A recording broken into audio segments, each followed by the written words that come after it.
right, Mike, I think we'll go ahead and get started. Sounds good. So want to start out by introducing myself and welcoming everyone. We're grateful to have such significant support for this coming weekend for Hurricane Helene cleanup in the Asheville area from the command center there in Arden. We appreciate all the work that has been done to organize and to get crew leads registered. We'll go into some questions on that here in a little bit. My name is Jared Nelson. I am the stake president in Sugar Hill, Georgia, and our stake has been given the assignment to both lead the command center as well as to bring work crews to help. So we're really excited for the opportunity. The message that I just got is that we are currently at 82 crews and over 1,000 volunteers that are currently in the system for this weekend. So we've got a lot of work to do, and we've got a lot of hands to get it done, and we're excited about that. I want to also recognize President Craig Bell, a member of the stake presidency in Greensboro. He's going to be the guy that keeps me in check at the command center. So he's one of the welfare and self-reliance managers for the church, and has been in support for the command center effort based out of Asheville both last weekend and this weekend. President Nelson, just really quick, I'm from the Fort Mill stake. Oh, Fort Mills. I would claim Greensboro. I mean, an amazing stake, but I need to stay true to my colors. Well, you're welcome. You're welcome to appreciate change the sides as correction. well. That's fine. All right. Well, thank you for the correction, Brother Bell. We're going to go ahead and get started. We want to keep this meeting pretty brief in terms of the mandatory information that we want to make sure we get out, and then open it up for Q&A for those that have questions and want to stick around that they can. But the intent is for the primary download to be brief and structured, and that's why we have Brother Mike Olson, who's the operations director at the command center, that'll be with me. So we'll go ahead and get started by asking Brother Chip Kemp to open us with prayer, and then I'll turn the time over to Brother Olson. Our Father in heaven, we bow our heads at this time. We first of all give thanks for the many blessings in our lives. Give thanks for this beautiful world we have to live in. We're grateful for the gospel, grateful for our community of saints. We're grateful for friends and family. We ask a special blessing at this time, those that have been impacted by the tragedies that have happened with the weather up in North Carolina and throughout the South, and that ask a special blessing that they can feel peace and love in whatever capacity is available to them at this time. And also a prayer for those being impacted down in Florida as well. Bless our workers this coming weekend. Bless us as crew leaders and as leaders that will be able to be sensitive to the Spirit and to the needs of our crews and the people that we're serving and helping, and not only be there to help with the physical aspects, but also leave a message of peace and love with them.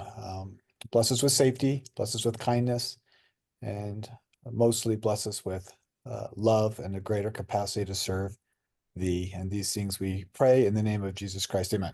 Amen. Amen. And then the one other thing, Mike, before I turn it over to you, I guess, is we are going to have Q&A, as I mentioned.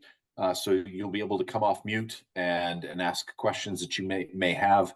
We'll be monitoring the chat. So if you want to use the chat for questions, feel free to dump them in there, and we'll make sure that all the questions in the chat get answered as well. All right, Mike, take it away. Excellent. Thank you, President Nelson. So this calls for crew leaders reporting week 2 at the Asheville Command Center. And as President Nelson said, thank you. And just a note to all those that have been impacted in your own stakes and wards, our thoughts and prayers are with you. And to you crew leaders and co-crew leaders, thanks for organizing and keeping your crew safe and putting gospel into action and getting your crew back home safe. So this is what we'll do tonight. We got a lot to cover. We're going to make a part A and a part B. Part A is we're going to quickly run through our assignment, the command center, camping, the RV site, current conditions, crew leader responsibilities, work crew organization, tools, equipment, work orders, next steps, making a difference. Then we'll end with prayer, and then we'll switch to the Q&A, and we'll go through the chat and make sure we get all your questions answered. So we're going to touch on a lot of things. So if we don't cover it as we go through the slides, then we'll do it at the end. This is being recorded to be shared with some others that couldn't be here. So just keep that in mind. And with that, let's just set the stage to begin with, setting expectations. So a huge thank you to everyone that served in the Asheville area last week. Amazing work was done. And one thing to keep in mind always is that we are all volunteers and we just all want to help, sometimes in different ways, but we all want to help. That's why we're there. So be patient, be kind, be loving, be helpful, be all those B's, and be flexible. Things are bound to change. So our assignment. For our assignment, we're all based out of the Asheville Command Center. That got set up last week. So things are in place, things are growing, things are expanding, and I had this set up before the call. I think President Nelson mentioned we've gone over 1,000 volunteers and 80 plus work crews. So things are going to be crowded and hectic, but also amazing. So they're the stakes that are reporting. There's a command center website, and that is where you should always go and look. We update that often. And please refresh and double check that. We'll keep everything as fresh as we can. So out of this command center, the expected work type, mostly tree work, some tarping. So think chainsaws, wheelbarrows, sleds, heavy equipment, a ladder, some flood remediation, mucking, think sleds, shovels, pry bars, masks. And then as needed, each crew, please get a food kit and a cleaning kit. Those are the church kits, and water, and give those out while you're in the community. All right, next thing, command center, camping and RV site. So command center here in Arden, the power is on, the water is on, but not potable. There are restrooms, limited. Cell coverage is improving there, and Wi-Fi on Leahone is available. There's no parking, camping, or overnighting in that parking lot, and that's the challenge we have here, especially with this huge crew that we have coming in, all of you, which is amazing. This is a great problem to have. So there's a challenging parking lot flow, and that brings me to the next point here. We've created a rally point. And this is located just north of the church, across the street at the BB Barnes Garden Center. So this is the place for volunteers, work crews, and heavy equipment to gather in the morning or in the evening. Please go there. That is the rally point, especially for heavy equipment trailers. There's just not room in the church parking lot to circumnavigate without getting everything stuck. So send only the crew leader or a designate to the command center for your supplies, chainsaw. And there in the parking lot, there's no power, there's no water, there's no restroom. It's just physically a parking lot right north of the church. And so daytime parking is okay there, but not overnight. And addresses for both the command center and the rally point, they're on the website. If I could have someone just copy that into the chat, that would be great. So while we're on the rally point here, a quick note on traffic patterns. Down here, if you can see my cursor, the green sign, that's where you enter, where your designate or the crew leader only can enter here. If they need a chainsaw, they'll go to the right. To the left here, to the chainsaw section. and then they'll flow around the building. So this is a one-way come in, go around the back of the building, and then on the north side of the church building, there'll be supplies that you can pick up. There'll be two different lanes. There'll be people helping you get through there. And as you can see, we've got a one in, one out. So if you hold everyone up, if you stop for something for a while, you're going to hold everyone up behind you. So this is really critical that only the crew leader or his or her designate will come to the command center. And then there's BB Barnes right there across the street. So supply lane, chainsaws, pickup, that's the flow there. Okay, tent camping. Let's talk about tent camping. Tent camping is at the Valley Springs Middle School. It's these baseball fields you see in the picture. The school's currently closed. President Bell has set up, got us some showers there. They are cold showers, but they're showers.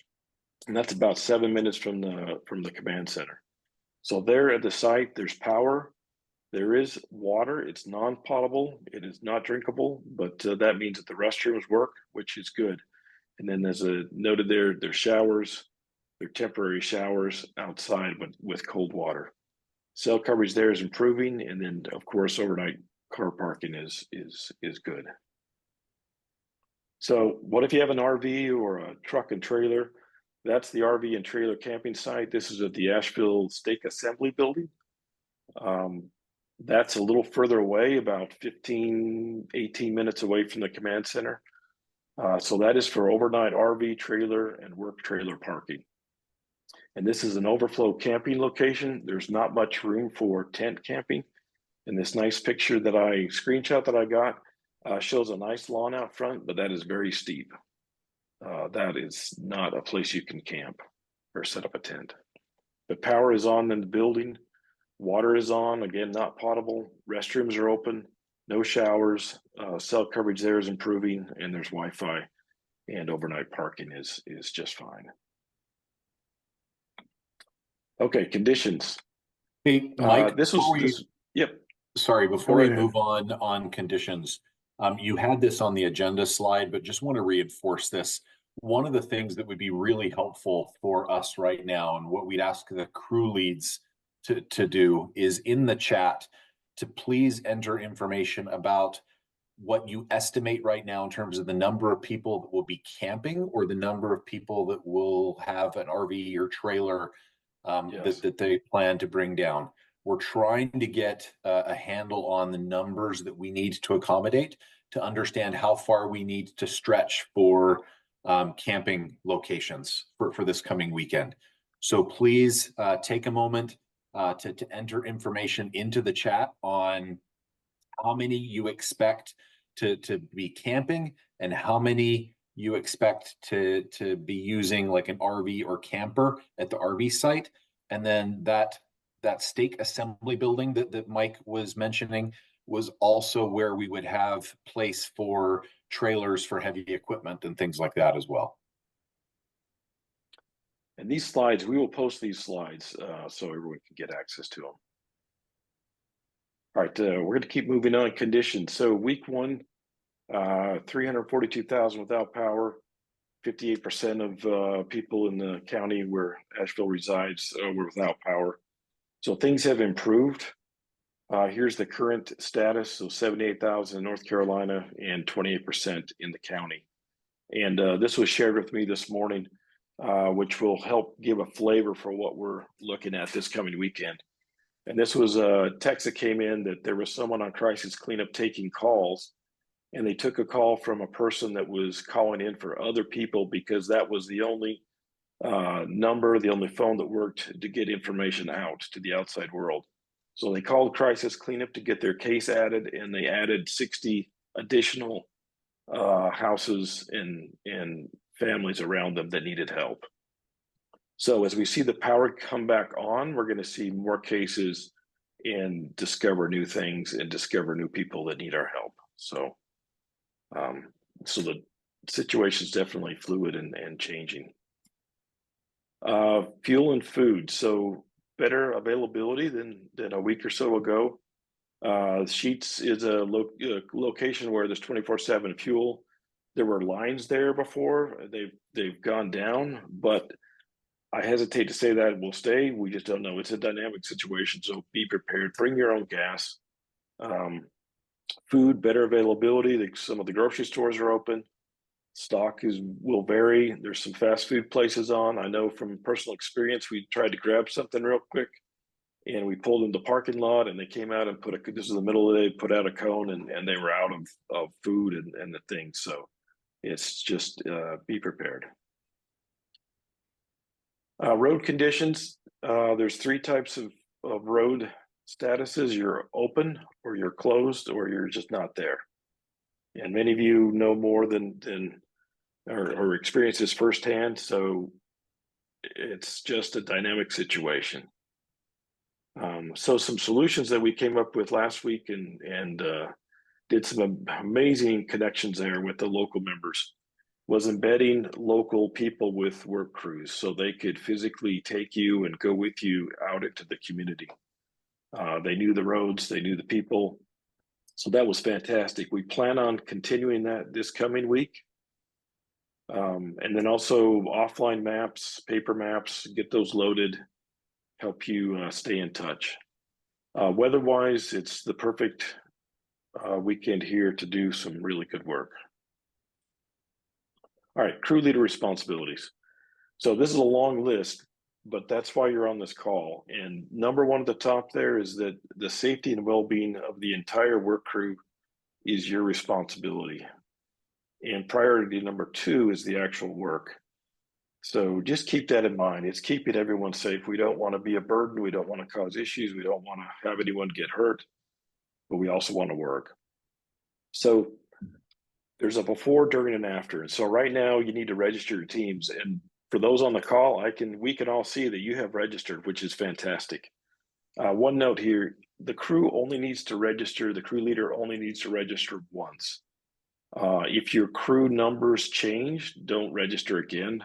You can let us know. You can send a text, an email, let the command center know that changed, but don't re-register. There's not a mechanism to do that.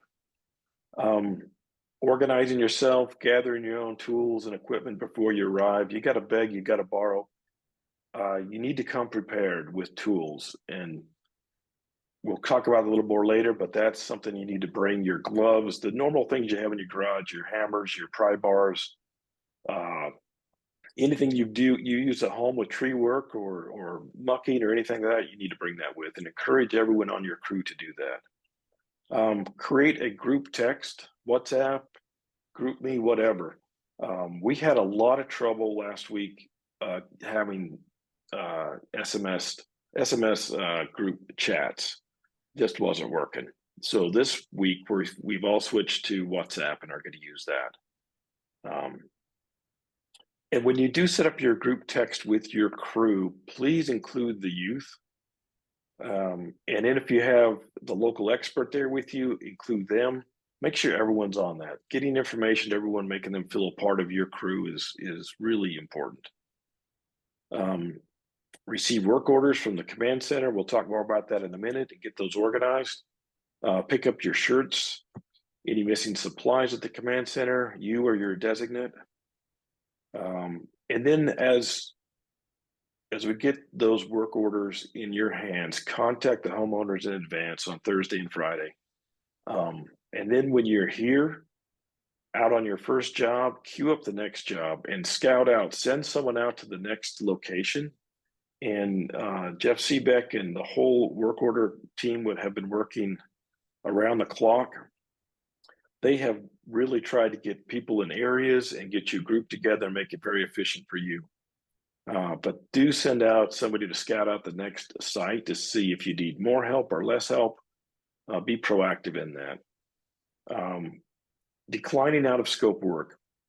Let the command center know if you're going to pass on something, and it'll be passed on to someone else, another crew with more experience. And there is no shame in doing that. There are sometimes we get to a spot and with our youth or whatever, it's just that we just can't do that. Well, someone else can. So let's get that back to the command center. And then after, return your checked out tools and equipment. We'll need those for the following weekend, so please don't take those home as a souvenir. And then always return and report and check out all your crew when they get home. I know in our stake, we go and check with every crew leader that all of their crew members have returned, and then we report that to the stake presidency. We also find out exactly how many volunteers they had in each crew so we can accurately gauge that. Okay, best practices. Meet at the first work site is best. Meeting at the rally point is second best. Do not meet at the command center. With 1,000 people, the congestion and traffic will grind us to a halt, and we don't want that. So even meeting at the rally point, there's going to be a lot of people there. So the best, and we'll talk about it later, the Gold Star crew meets at their work site. If your crew, this is something to consider, if your crew leader is good on the chainsaw, or he's or she is running the heavy equipment and he's or she is really good at that, consider selecting a very strong co-crew leader to watch over and direct the rest of the crew. If you've got your best guy and he's busy on the saw, being safe with that, it's hard. So think about that, how you want to organize that. But it's really best to have some strong individual keeping track of your crew. And what's the goal this week? I mean, what are we trying to do? Are we trying to work? Are we trying to help? Are we trying to minister, run the saw? Well, actually, we're trying to do all three or all four of those. And we're doing more than just work orders. Take the time to minister. We don't know what these people have been through. The hand of fellowship and love, it goes a long way. And as I mentioned before, call ahead, scout at the next location. And the bottom line is be patient and flexible on your crew, like work together, have some camaraderie, adjust to the conditions at your location. And we're all volunteers. Okay, work crew organization. So these are some ideas that we found that worked really well in the past. Maybe a lot of you, and we've got a lot of people on the call that are veterans at this, and you guys and girls know this, and we've got a lot of new people that have got a lot of energy and they're ready to go. So this is for everybody. Having an assistant crew leader or co-crew leader is really important. They can help work the next job. They can scout the next location. They can talk with the command center.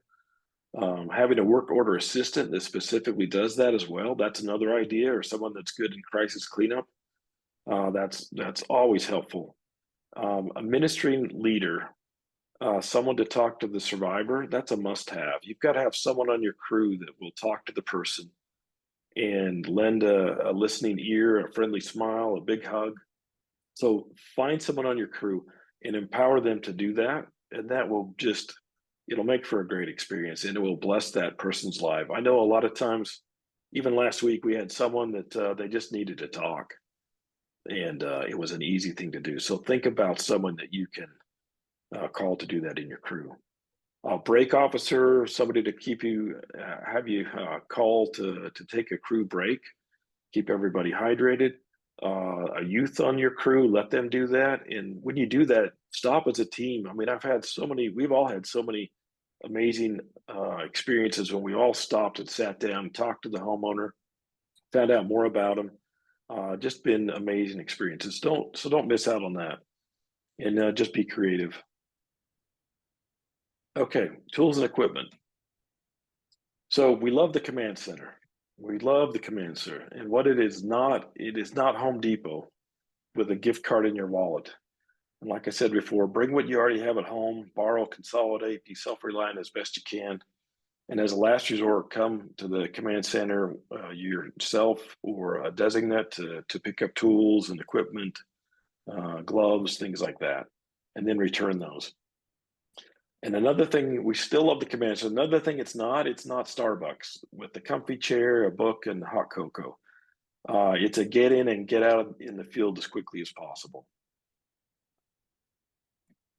Here's a couple screenshots of personal equipment to remind your crew to bring. They may not always know what to bring, but gloves, everyone's got gloves at home. Bring those so that the command center doesn't run out for those that really need them. Safety glasses, sunscreen, you can read the list here. This is just kind of personal stuff that you can bring. And make sure they bring food for themselves for the trip or have means to do that. So equipment types. So trees, you can see here, bring your chainsaw supplies, and anyone running a chainsaw, you got to have your fuel and your premix and your bar oil and maybe an extra chain or two and a way to sharpen them, your wedges. Bring your safety gear. Chaps are great. Just in a very recent relief effort, we had somebody very experienced on a saw just kind of nick their leg with their pants. Didn't hurt them, but it can happen. So chaps, we love those chaps, but put them on. Hard hats. If you got a wheelbarrow, bring that. There are hand trucks there at the command center. There's also the sleds that you can pull. So these are just some ideas here. This is not an all-inclusive list. The muck out, there is some mucking, as we talked about. There may be a few jobs to do that. So think shovels, a square shovel, a round shovel, hammers, pry bars, drywall saws. You can look at the list there. So a lot of these things we have at home and amongst your crew. Gather that equipment, bring it with, so you own it, you've got it, and you can use it with not having to rely on the command center. Okay, work orders and crisis cleanup. So work orders, these people have been in a very fluid situation. They've lost power, lost a lot of things. We go in and try to help. Our mapping tools aren't going to work very well. As I said, cell coverage is improving, but it's not great. And there's a lot of areas that still do not have it and will not have it for some time. So download maps. You can download off Google Maps and Apple Maps, so they show up without having a cellular connection. Print your maps. We'll have someone local there embedded with your crew. And that was very successful last week, as I mentioned. So work orders. Jeff Seebeck and his team have been working diligently, feverishly, and they will send those out to you via email on Thursday with a link to your work orders and additional information. And they have worked very, very hard to do that and get that out to you. And that's where it comes back to registering. And those on the call, we see the numbers. You guys have registered, so that is fantastic. Now about the work orders and the priorities. These work orders are a combination of members of the church, friends, first responders, interfaith people that we know and unaccounted for. So we're constantly collecting those, and they're constantly trying to get those into the system and get those out to you. So you may get a request to do something if you've got heavy machinery, or you may have a request to do something else. So just be connected with the command center. And the way they've got that set up is you'll have a contact person at the command center that you can deal back and forth with and coordinate. So it's very good communication going on there, and just trying to maximize your time in the field and doing good work. And as always, be patient and flexible. The command center is trying to get you where the need is the greatest. And then closing out work orders, that's very important. We want to make sure that we close them out, and they can be closed out as not completed because we couldn't do it. And that's a partial, but you can work with the command center to make sure that it's accurate, so that that person doesn't get lost in the mechanism, but that they get help. And it's okay to decline work orders and return them if they're out of scope to the command center. And it's okay to turn work order. If you're out somewhere and you've got one work order that you completed, and then there's another neighbor right next door or down the street that needs help, stay there. Go and work on that. That is efficient for you. It helps the neighbor. So we want to make sure that you, as the crew leaders, you know that you can keep your crew busy and doing meaningful work. So if you've got 4 work orders and you go to the first one and you spend a whole day there, and you come back with 3 that didn't get done, that's okay, because those 3 will go to someone else and they will jump on that. Okay. I'm going to let Jeff talk for a minute. Jeff, what other key points? I think you've covered most of them, Mike, and I really appreciate that. I just want to hit a couple of notes and reiterate a couple of things. So tomorrow, Thursday, you will get an email from the NASE Command Center 1 at gmail.com. So please look for that email. If you don't get it in your box, please look in your junk and spam. It's an extremely important email. The way we're doing this is your work orders have been populated into folders. You will get a link in that email that has, you'll be able to see all of your work orders, their PDF files. If you want them printed, please print them tomorrow or Friday before you come. There will be also in that email the name and contact information of a work order team member. That will be your primary point of contact for at the command center while you're out working for issues, new work orders, whatever, and closing out your work orders. You'll be assigned a team member that you have a specific point of contact. And I just would ask you that the email, I'm going to keep the email as short as possible. Please take the time to read through it because there's going to be some other important information that I'm not going to cover tonight. I'm not going to read. There's a few things that Mike's already covered that are great. I just want to talk about closing out at the end. Same thing. It's really, really important that at the end of the day that you make contact with the command center to that point of contact and report on your work, whether it's closing out work orders. If you've done other work that wasn't a work order item, you just need to let the command center know that. And in the email, I'll put in there the specific information that you need to provide at the end of the day. I will just tell you guys, we have, in fact, it's continuing to happen in real time, but we're up to 86 crews and almost 1,100 volunteers. It's just going to be really, really important as you guys are out working to communicate, with the command center if there are issues or you need more workers or whatever it is, and we'll do our best to get with you. I'm going to give you one other piece of information just to kind of set an expectation. It's an awesome thing, but having done this many times, we generally have, even with this many crews, you might have 8 or 10 what we call heavy crews. This weekend, we probably got now 27 heavy crews. And what I mean by that's crews that are saying you're bringing a skid steer or a bobcat or a excavator or a tractor.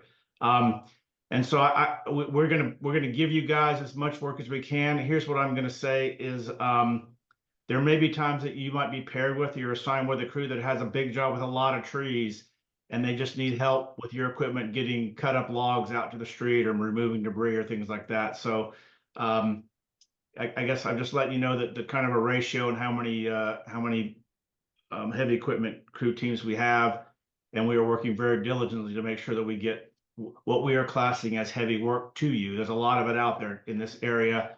One other thing for you to note is that many of you, maybe this is I don't know if this is your first time doing it or you've done it in other locations, but many other locations we've done this, the terrain is fairly flat.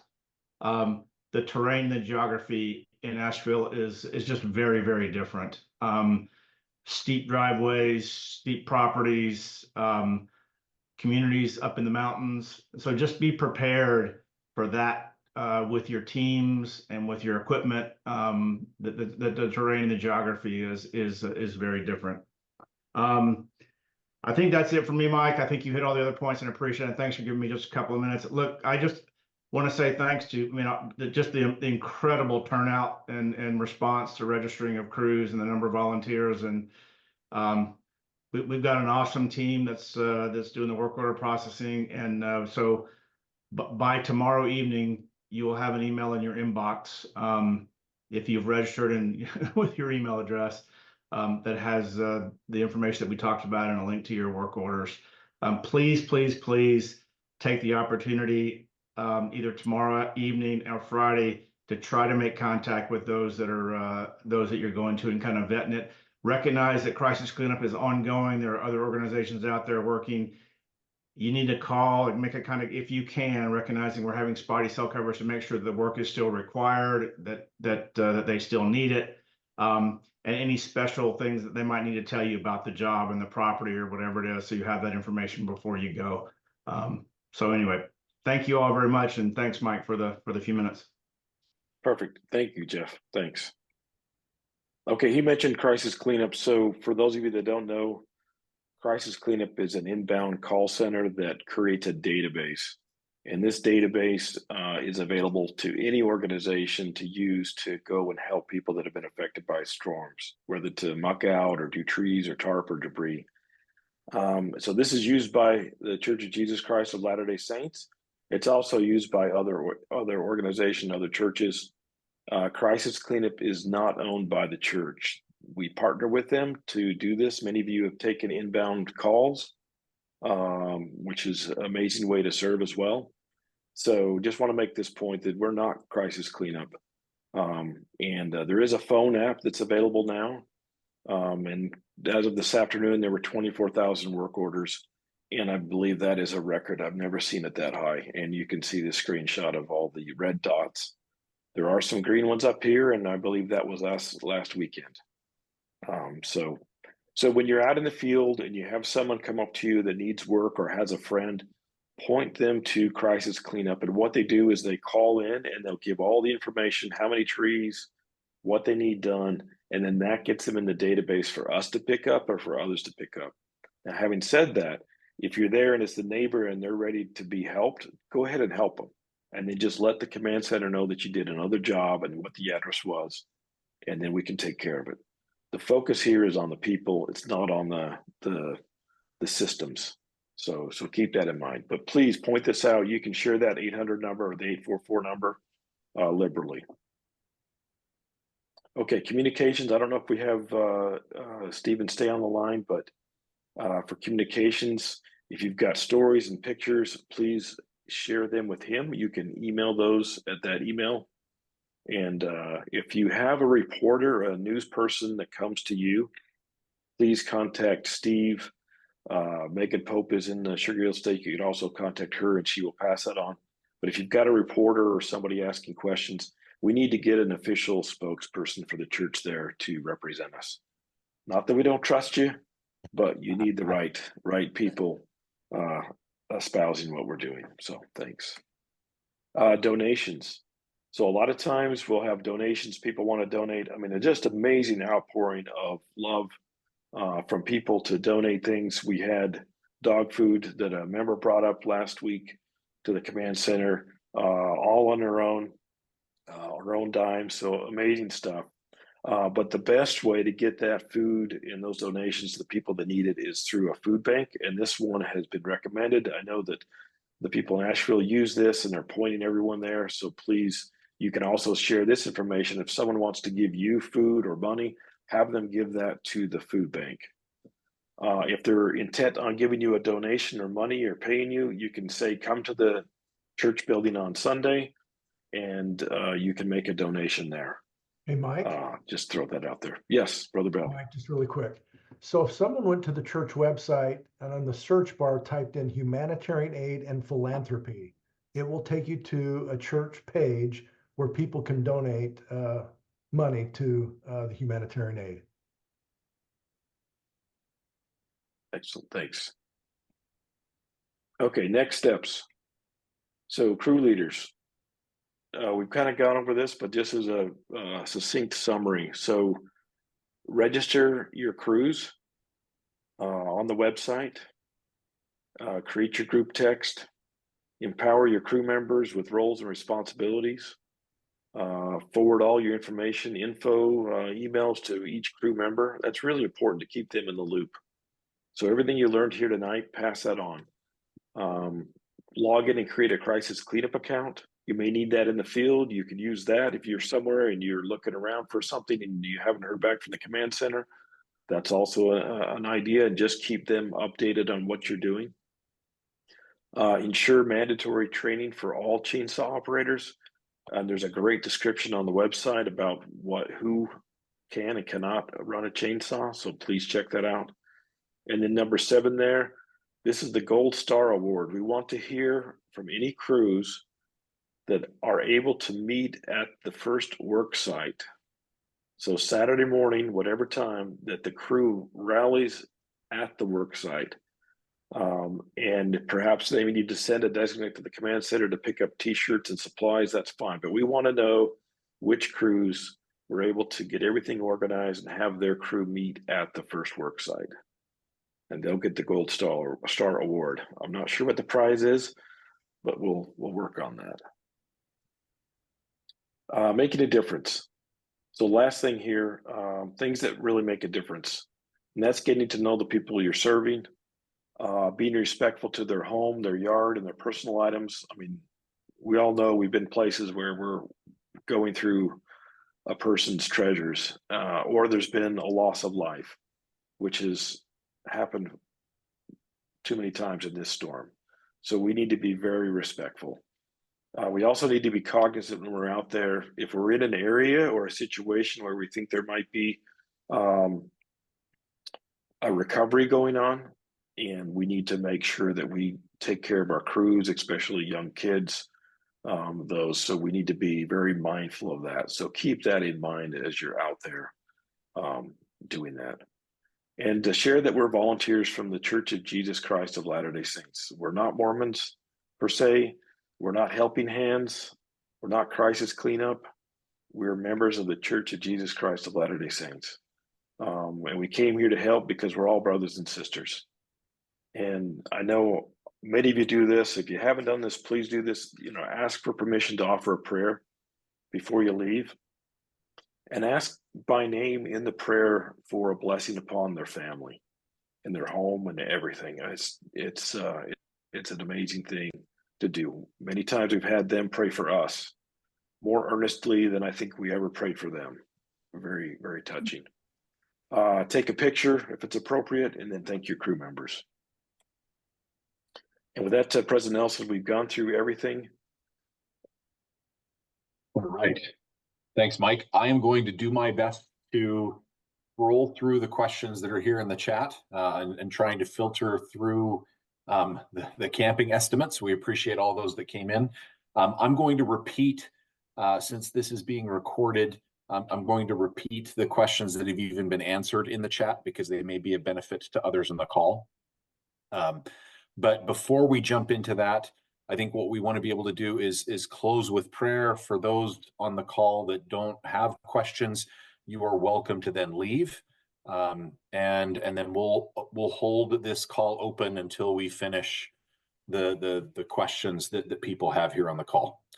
So with that, President Bell from the Fort Hill stake that I got wrong earlier, could I ask you to close us with prayer? You bet. You bet. Thank you. Dear Heavenly Father, we're so grateful for the opportunity we have to meet tonight in preparation for this weekend. A weekend that will include days never to be forgotten, that we can go and serve and bless lives and comfort those that stand in need of comfort. And we're grateful for the church and for the resources that it provides and donates to help those in need. Heavenly Father, we pray for safety this weekend. We pray that there'll be no harm or accident that will befall the workers.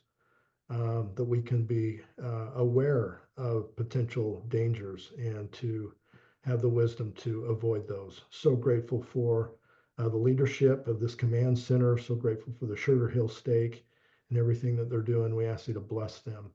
But we pray for the efforts this weekend that everything can come together, that miracles will happen. And we say this in the name of Jesus Christ. Amen. Amen.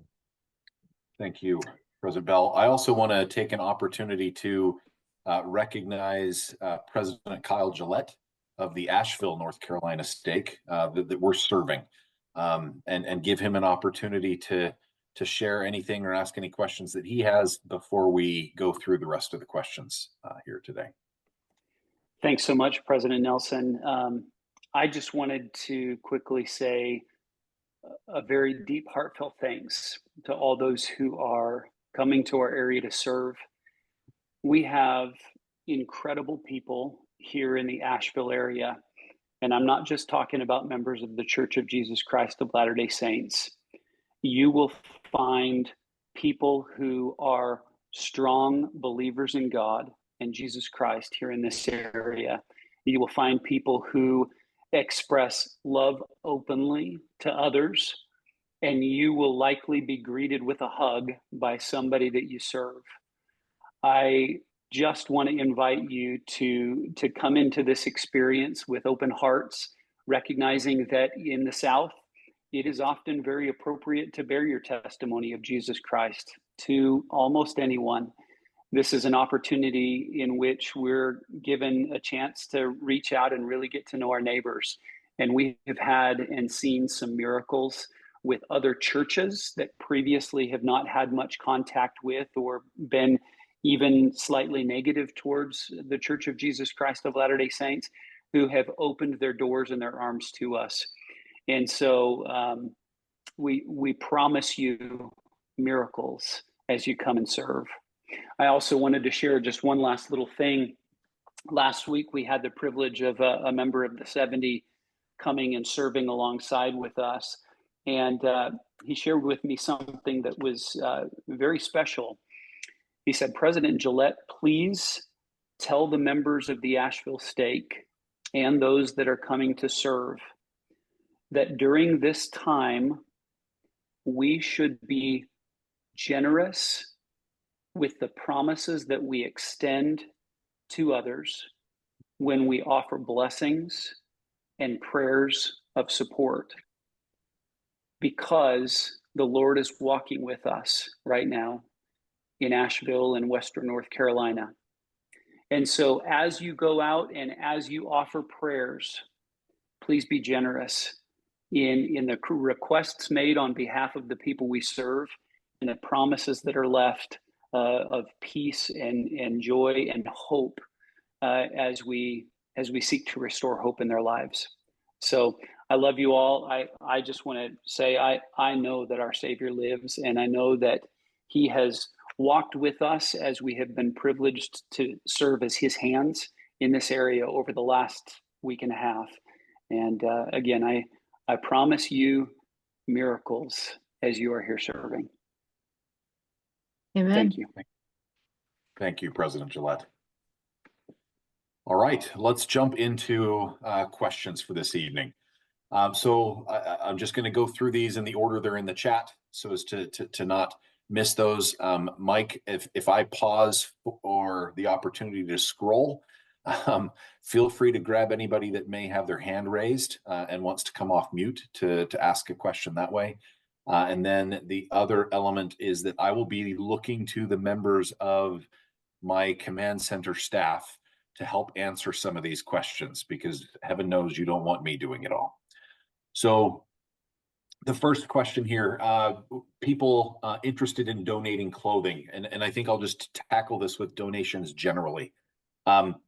First and foremost, what we're trying to prevent are donations. We don't want any donations coming into the command center. We're not equipped to be able to handle that. So please do not bring any donations to the command center. There is a food bank, a local food bank, Manna Food Bank in Asheville, that would welcome food donations, but other donations, we really just don't have the infrastructure to manage at this point. What was the name of that, please? Manna Food Bank. Thank you. Thank you, Mike. And you could also check your county sheriff's department. There is a good possibility they may be going up there. Here from Rowan County, we're sending up a lot of donations tomorrow morning. Yeah, and Brother Kersey, as far down as Metro Atlanta, there are similar donation points that are popping up in the community for people to drop off clothing and food and other supplies, to diapers and things like that, to be transported into the areas of need. So there are probably donation points in the local communities that are headed to people in need anyway. Yes, sir. All right, the next question here was related to t-shirts. So we want all of our volunteers to have t-shirts. It's a great way to build camaraderie. It's a great way to represent the church. With that said, we know that there are old shirts circulating that say Mormon Helping Hands, and we're trying to make sure that we're not using those shirts. So if you have the old version, feel free to leave them at home as a cleaning mechanism, or you could bring them with you with a black Sharpie to get rid of the designations that we don't want. We do have shirts at the command center. We have another shipment that either already came in or will be coming in for this weekend.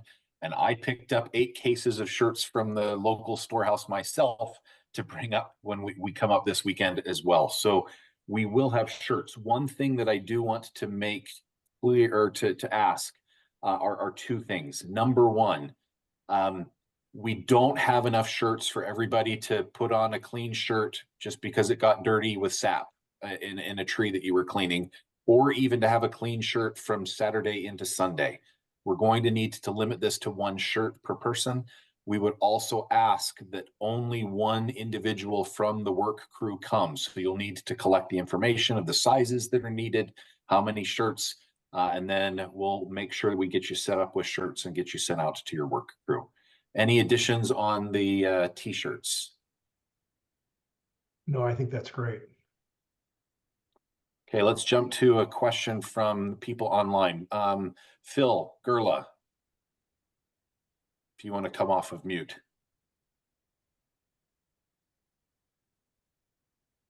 Yes, I don't have a specific question. Okay, I just saw that your hand was raised, so that's where I was going for that. No worries. Denise Shepard, you're next. Okay, so we had 3 questions. I typed them in. Our group has acquired buddy that has an ESCO application. So how do we add that we have heavy equipment with us? It's on the registration form on when you But if they've already registered, We've Brother already Ball, how do registered. they edit that? Okay, Oh, you can go back and edit. Yeah. Who's asking the question? Sorry, I missed your name. Denise Shepard. I'm with Burlington Ward out of Greensboro.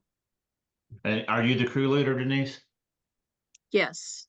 So I would be able to go in there and find a crew registered under your name as a crew leader.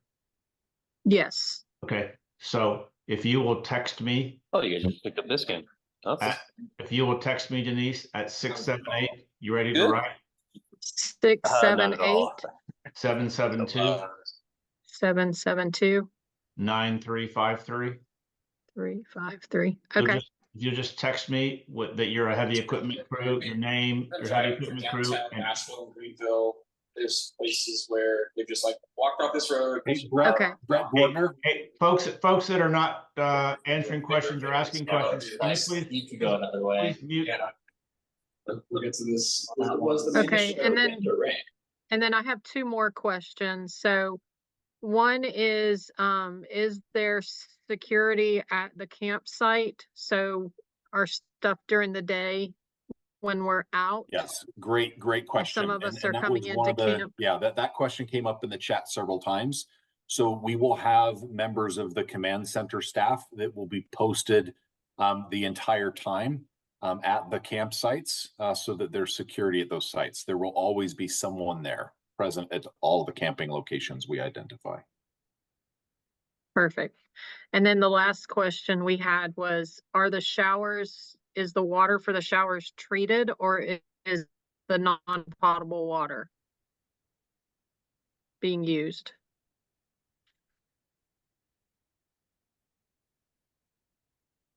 It's the non-potable water. Okay. Just it's from the general water supply. There may be updates on the cleanliness of that water. Anyone from Asheville that could comment on that? On the water situation? I can comment on that. This is President Gillette. The word from Asheville is that it will still be quite a while before water is potable. A lot of it has to do with the sediment within the water system, and that it needs to settle in order for the water to be safe to drink. But they have made it very clear that while you should not brush your teeth with that water or drink it, that it is safe to shower, wash clothing, wash dishes, that kind of stuff. Okay. Okay. I guess another question to that is if we choose to bring up enough water for like a shower bag, will we be able to hang that bag so that we have clean water to shower with? Because some people in our group have skin issues, so that would be my concern, is it not exposing them to that. But if we could hang like a shower bag, a camp shower bag, is the structure for the shower, would it support hanging that just temporarily?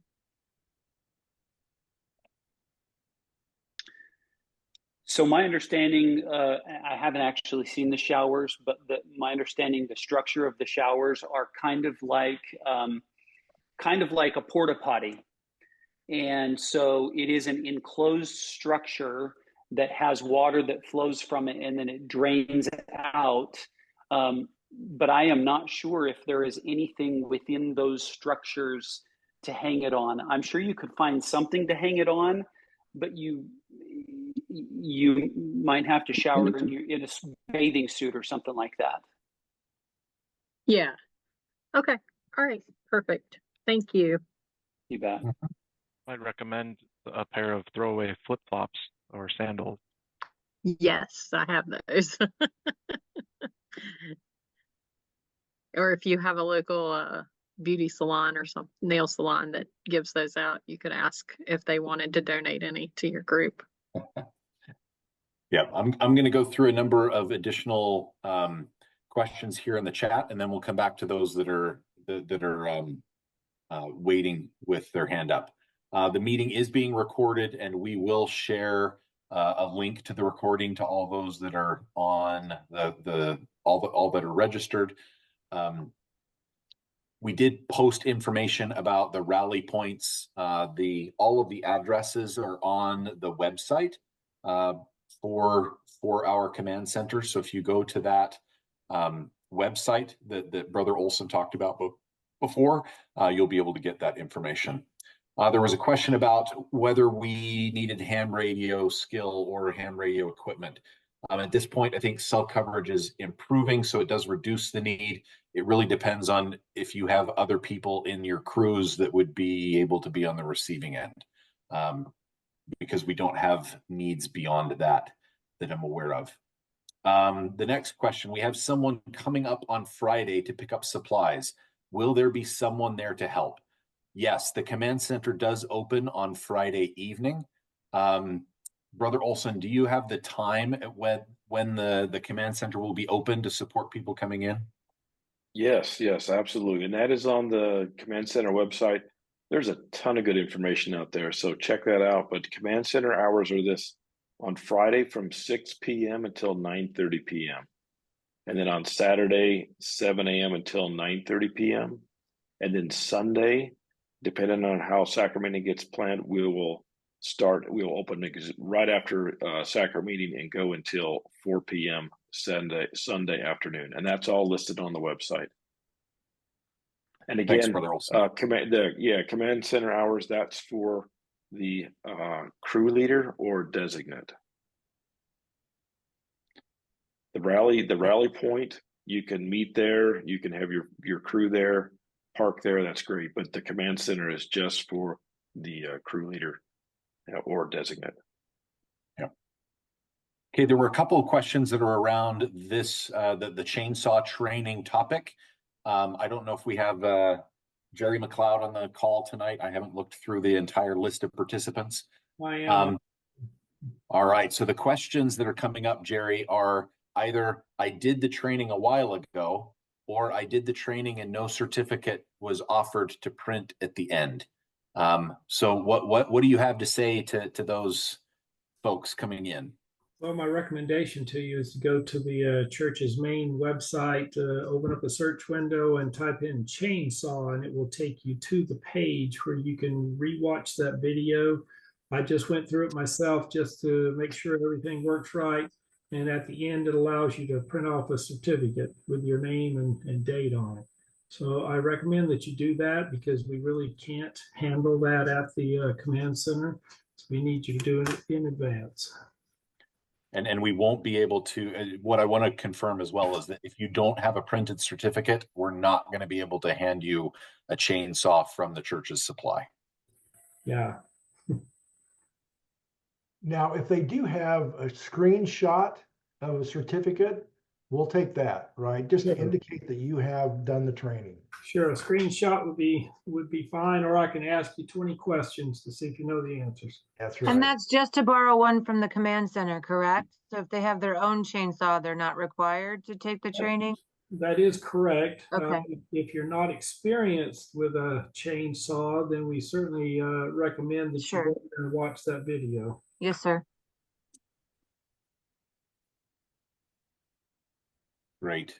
The next question, will campfires be allowed at the school camping site? I'm pretty sure I already know the answer to that question.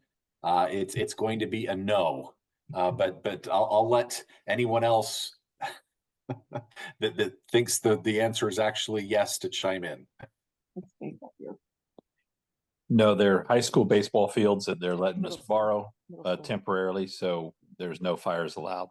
That's what I expected.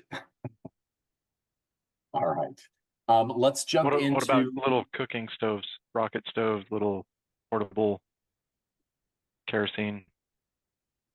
That should heat not. up some meal. Those are fine. As long as it's not something that is going to leave ash or a mark on the ground or, burn the grass, we'll be fine. We just want to make sure that we are leaving our campsites cleaner than we arrived.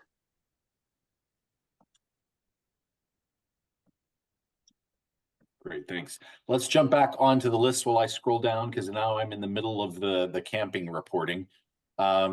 Mike, are you able to see the screen to call on those? Denise, you still have your hand up. Did you have more questions or can we jump to?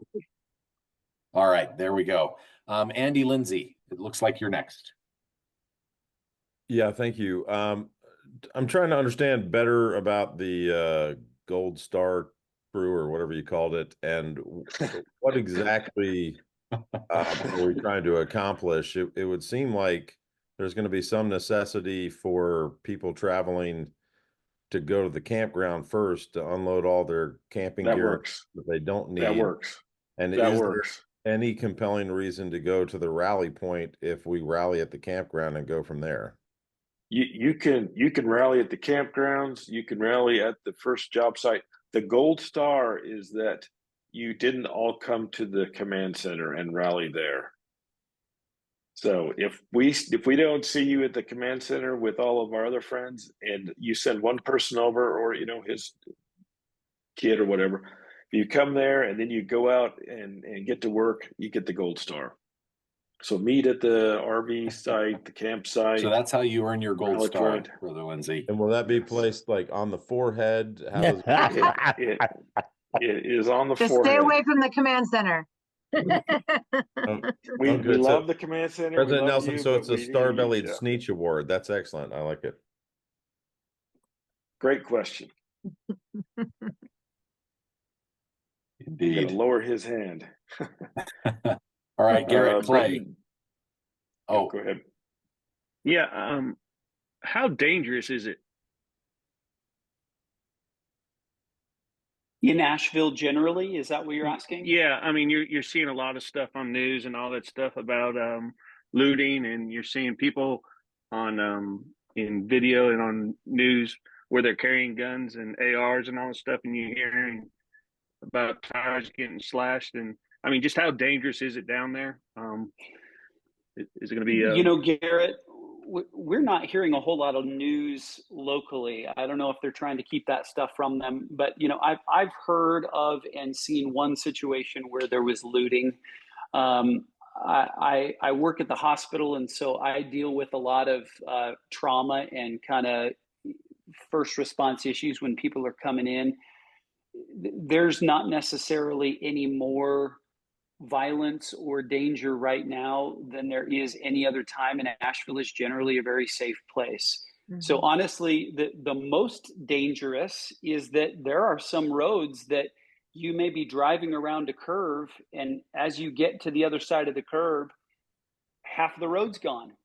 And so if you're up in the mountain roads, you want to be cautious as you're driving. There are still some mountain roads where there are power lines that are currently no power in them, but they're hanging low enough that a tall car could intercept them. And so that's the kind of danger that we are encountering, not necessarily danger because somebody is being aggressive. Thanks, President Gillette. And I will say the Sugar Hill Stake was assigned to work both last weekend and this weekend, Brother Clay. And our work crews from last weekend didn't report any issues or concerns from a safety perspective that way. And then somebody will be watching, like if we do go to the camp and unload stuff, that's going to be guarded. We will have people posted at the campsites the entire time that they're open. Okay. I think that's it for me. Oh, okay. Will there be a when we call the command center? Will they just recognize us by name, or is there like a call sign, like say Danville, or do we use anything like that, or are they just going to go by the crew leader's name?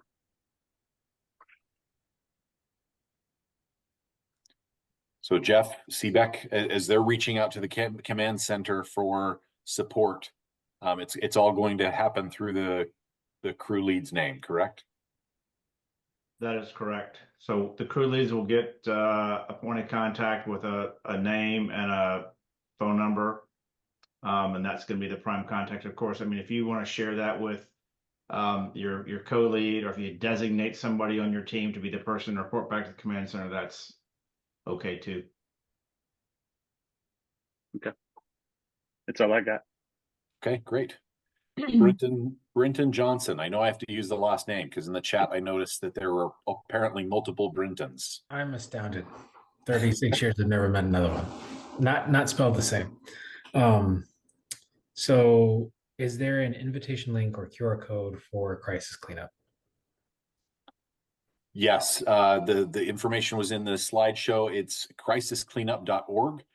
If you go to that website, the phone number that is there for calls to come in is posted.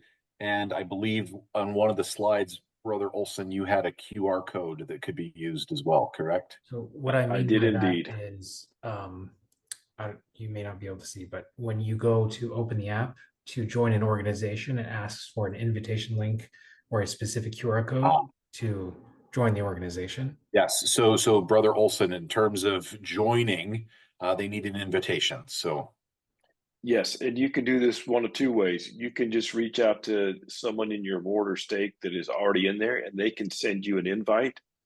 They just need your email address, and they will invite you, and then you'll have access.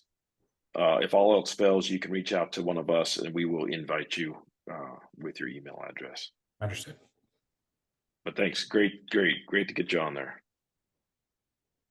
Sorry to go out of turn, but to piggyback on that, I did it on the computer while we were sitting there, and it wanted an email to send to be invited. I used the NASE command center. Is that okay?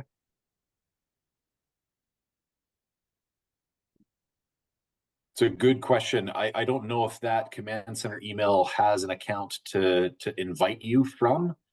So you may need to reach out to one of the command center staff, or maybe we could just grab it from that email. Mike, what are your thoughts? Yeah. So Jared, can you ask that question again? What is it that you want to send? I was texting somebody else that's on this call with some information. So what are you wanting to get? What are you wanting to send?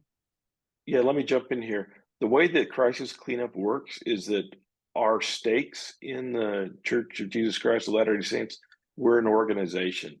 So when you want to join crisis cleanup, if you have someone that's in your organization, like if you're from the Asheville stake, you can someone that's already in crisis cleanup can send you, if they have your email address, they will go into crisis cleanup and it will send you an email so you can get access.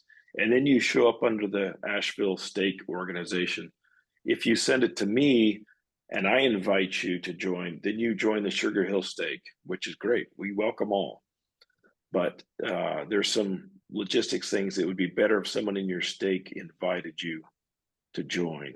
But if you have any trouble, you can reach out to me and I can get you joined up tonight.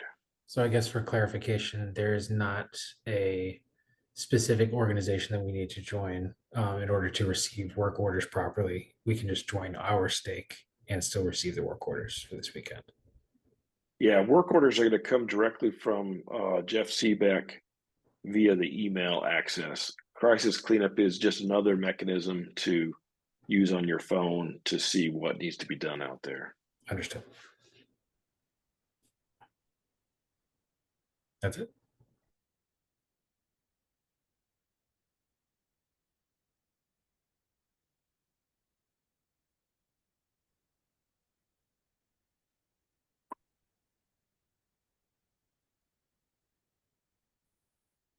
All right. The Salisbury Ward has a question.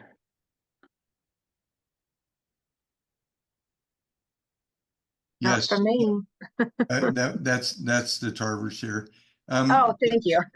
Some in our ward were concerned about restroom access during the workday, and I realize some of these work areas are going to be in more remote areas, but concerned about how to access restrooms in the middle of a job workday. If anybody is a backpacker, this may be a situation where you need to bring a small shovel and some toilet paper with you. Ideally, you may be in a place where at a home, somebody would offer to let you use the bathroom. But the problem is we will be serving in some areas where there is no electricity and no power. And so there are not bathrooms available. So we apologize for the inconvenience of any of that, but do your best to come prepared and maybe experience something that you haven't experienced before. There's a lot of folks that are in that situation right now. Okay, thanks. Yeah, you betcha. If I could just add to that from a female's perspective, a lot of Walmarts and places like that have porta potties set out for the communities. So there are some porta potties sitting around in parking lots for that kind of situation as well. And so some of the places you may be sent may not be very close to a Walmart or a regular spot. So even if you're 30, 45 minutes out and you think you might need to go, stop at a Walmart, use the restroom, and be prepared that you may be away for several hours from a restroom.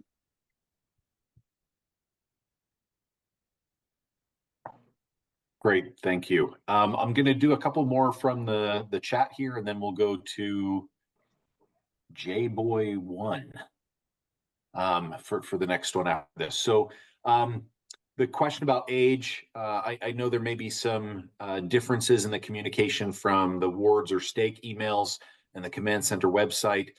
Based on the North America Southeast area emergency response, the recommendation is a minimum age of 14. But I would say, as a father myself, to use best judgment about those that are coming up, making sure that they're prepared to be able to handle the work environment and the type of emergency we're responding to, because I think that's the key for us to remember. The other piece is around. President? Oh, yes, please. Just really quick on that, because I was asked that question too. Yeah, based upon our area, our region in the Southeast and the type of disasters that we have, for example, in Asheville, there are big trees, they're hardwoods, and it's not easy work. And the terrain, as mentioned by President Gillette, it's not flat and wide. And so we recommend 14 for the Southeast. Now, the church handbook mentions 12. And it's pretty emphatic. They don't want people younger than 12. And so, yeah, is there a little bit of judgment there? Yes. I think parents need to be involved in that, team leaders. But the recommendation from the Southeast is age 14 and up. Hey, just a quick question on that, and actually serious question on this. What about psychological effect on children and the nature of the disaster? Is there any concern about that? Dustin, there is a little bit. There have been some situations that would have been very disturbing for anybody, let alone a child. So we just have to be wise. We have to think through. This is unprecedented. This is a disaster that has been, anyway, it's gone beyond a lot of what we thought could happen. So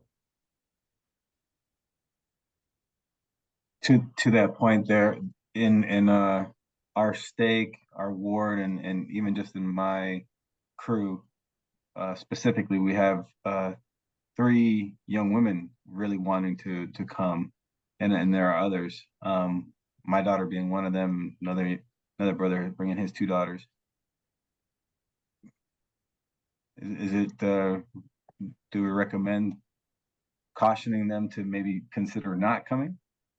I can address that, and I'll share it from a couple of perspectives. So first off, I'm a trauma therapist by profession. There are hard things that people are going to see. There are also very real things. And so if you have a child that is, or a young woman or young man who is generally mature, and you're able to have a solid conversation with them on the way down, that they may see some things that are hard to see or things that are scary.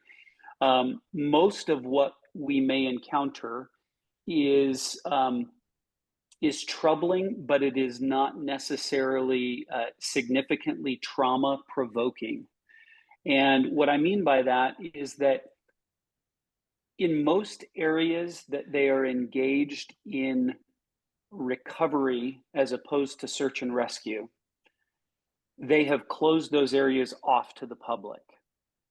And so the likelihood of somebody encountering a dead body or something like that, while possible, is very, very low. But they may see some people that are very emotional, people that are crying, people that have lost their homes, people who their home is smashed in half with a tree. And so there's hard things, but if it's a mature child, they may be just fine. I think you just have to use your best judgment. Thank you. You bet. But don't forget, you can always pray about that answer as well and make sure that you have, there's always prayer for that answer as well. And each county should have critical stress debriefment. I know here in Rowan County, we do. We've got a pretty good one. I'm going to be at the command center throughout all hours of all the weekend. And my cell phone number will be there and available. If anybody experiences something that is particularly disturbing, please come find me. I would be happy to counsel them both ecclesiastically and from a mental health perspective. And I would just say on the item of daughters and sisters, wives, had so many great experiences with my young daughters going on trips like this, that now they've gone off to college and often married, and they want to fly home and go with me every time something comes up, because there's a spiritual aspect of it, and having your kids experience that in a positive way, hopefully with no issues, is amazing. So girls especially love to see them come. Sisters come. I'm excited to see sister crew leaders. That's amazing. That's great. Next question. Did we get to, I think President Nelson is having some connection issues. Did we get to J-Boy 1? Hey, this is Jose Boix. That's my work username. I'm on the work laptop. Sorry about that, but okay. No worries. The question, couple quick questions that I had. One specifically around the equipment, supplies. I know we saw the email, read this posted online, bring your chainsaws, we're several crews, my crews of just 10 folks. We probably have 5 chainsaws that people want to bring. Is too many? Is it, I mean, we want to cap it at 2 or 3. No, just bring them. Just bring them. If you've got multiple chainsaws, maybe you help another crew out. Maybe you join up with another crew that needs help. In these types of situations, if you have good equipment, bring it with. The only thing to be mindful of is loaning that out to others that may not be skilled at using the chainsaw. So that's the caution there. Just be really careful. This is not the area to learn how to run a chainsaw. That's at home under controlled conditions. But if you have equipment, bring it, because you'll probably break a saw or 2 and then you've got a backup. So just, bring them. Okay. The same go for ladders. I mean, if you've got ladder. at least 1 ladder per crew is always good. If two's fine as well. 2 or 3 is fine. I mean, it doesn't matter. It's just okay. All right. No. Maybe you'll loan it out to. Maybe you'll loan it out to someone else. There's no maximum on good equipment. Okay. But great question. And one other last question. I saw it in the chat and may have gotten answered, but I didn't see it. It was going pretty quick. As far as gas, in these situations, I'm from South Florida. I lived with hurricanes my entire life. Very difficult to get gas sometimes. What's the situation there for gas for your vehicles as you're going around? Yeah, it's much improved. But it depends on the area. So while you're in Arden near the command center, there was fuel there this past weekend, and that was new. It was more stations opened up, power was coming back on. A lot of stations were running off a generator, and there were lines, 2 to 3 hours.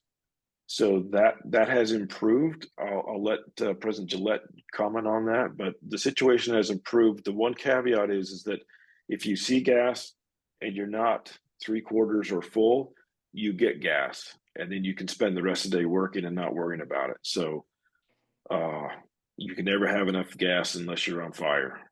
So most gas stations are open now, and in some remote areas they only have just regular unleaded. They don't have premium but they're pretty much everywhere has gasoline now. Are they cash only at those for the most part, or is digital payments coming back as well? Our experience is that digital was coming back. Sorry, go ahead, President. Yes, most places will take digital payments.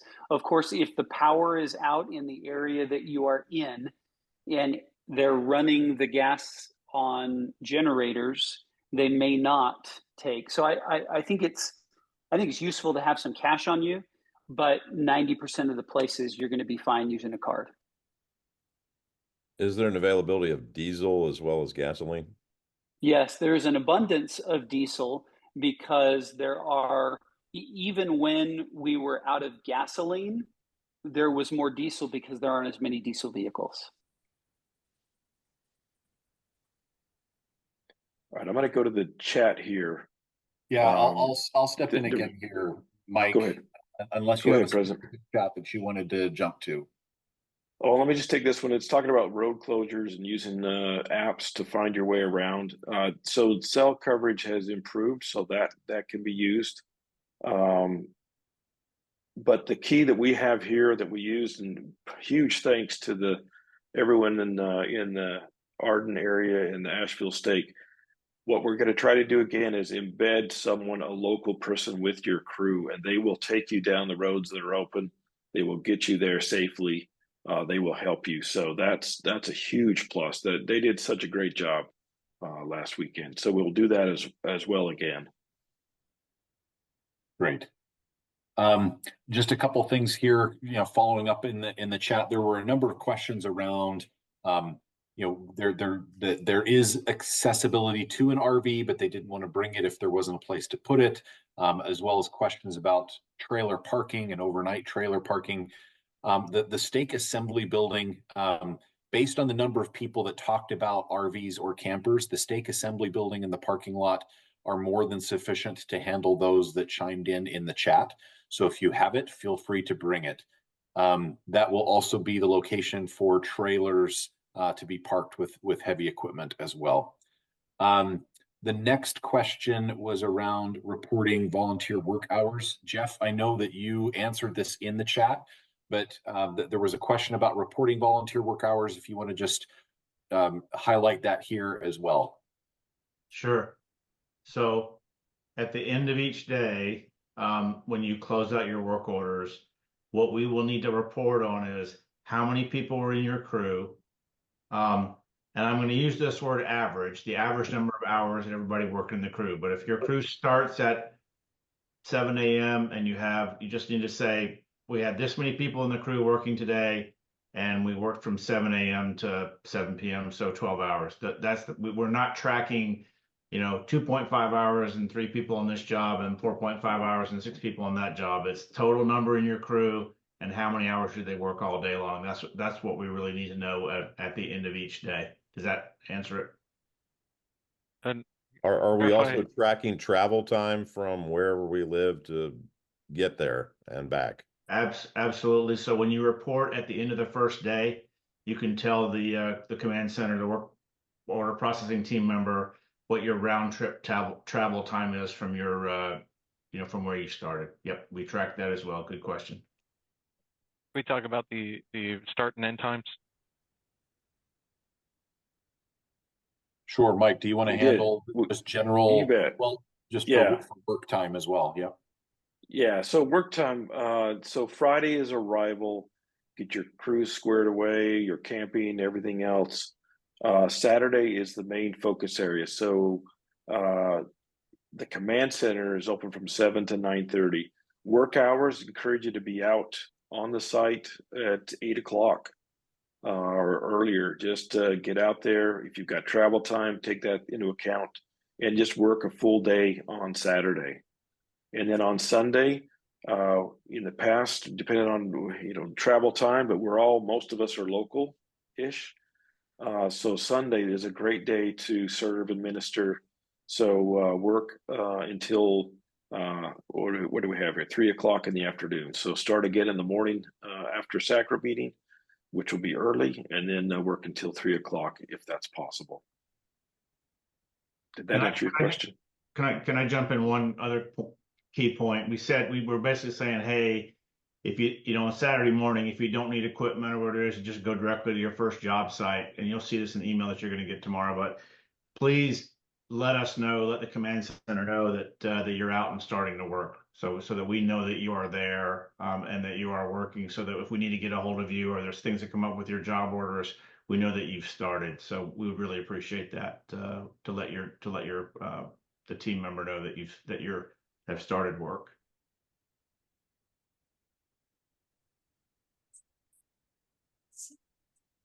Okay, a couple things that I'll just add onto this idea of work hours.